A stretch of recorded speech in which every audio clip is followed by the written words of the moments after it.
8分ほど遅れての運転をしております。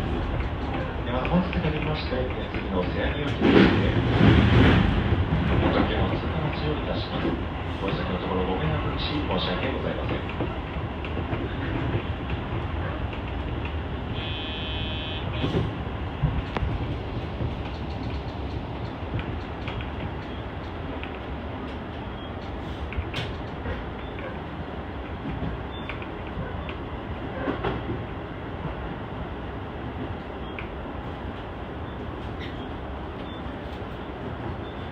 まもなく瀬谷です。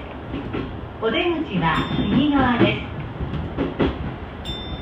The next stop is 瀬谷。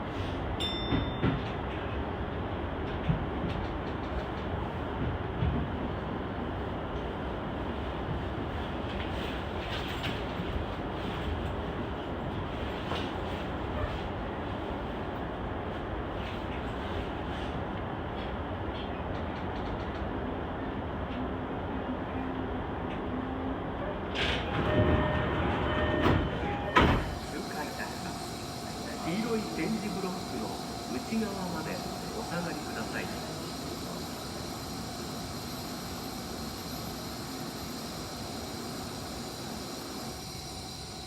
3番線ご注意ください。電車が通過いたします。黄色い点字ブロックの内側までお下がりください。